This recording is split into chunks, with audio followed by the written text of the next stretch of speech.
At today's sporting events, fans want to do more than just watch the game. They want to post a perfect selfie, tweet about every bad play, and even live stream the crazy idiot sitting next to them. Now, this means that carriers and stadiums have to prepare for the huge amount of data that fans generate on game day, especially when we're talking about a major sporting event like the Super Bowl. Now, to help us understand what it takes to make sure that fans at Super Bowl 52 can share all their experiences on social media, I'm joined by Tina Maddox, Tech Republic senior writer, and she's covered the tech behind the Super Bowl for the last several years. So Tina, tell me, how much data are we really talking about? Well, Bill, every year the numbers go up.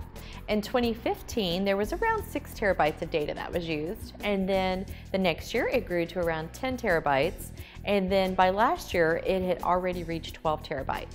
And when I've talked to NFL officials and folks from US Bank Stadium, they all tell me that they expect this year's numbers to be even higher. That's a lot of data. So tell me, what are the NFL and US Bank Stadium in Minneapolis doing to prepare for all that traffic during Super Bowl 52? US Bank Stadium is one of the most cutting-edge venues in the world. It opened in July of 2016, and it features some of the most up-to-date tech of any stadium.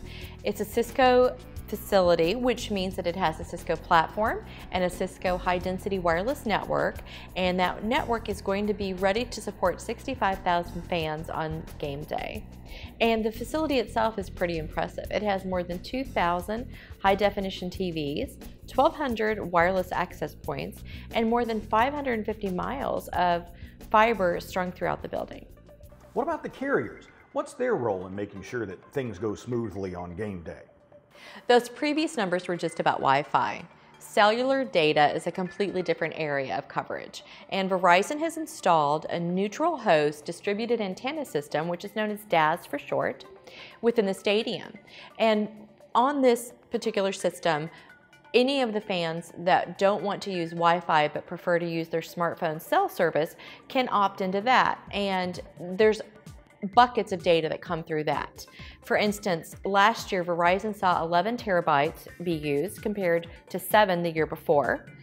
And with AT&T, there were around 10 terabytes of data that came through the network, opposed to 5 the year before. So you pile this on with the Wi-Fi that's being used, and you just see the kind of numbers we're talking about. Before we go, I'm curious about what people are actually sharing during the game. What are some of the most shared moments from past Super Bowls? Kickoff is a big moment, as well as anytime there's a big play, whether good or bad. And halftime is always huge as well. Last year's performance by Lady Gaga was shared all across Facebook, Snapchat, Instagram, and they expect Justin Timberlake's show this year to draw an equal kind of data usage experience. Really what it comes down to, fans want to share the experience, whether this is out of joy or a desire to show their friends that they're there at the Super Bowl and their friends aren't, is another story. Well, Tina, thanks for helping us understand all the tech that goes into making sure that Super Bowl fans can stay connected during the game. There's definitely a lot of tech involved. The superstars of the Super Bowl aren't just the players out there on the field, it's the teams that have spent years planning and prepping for this huge one-day event.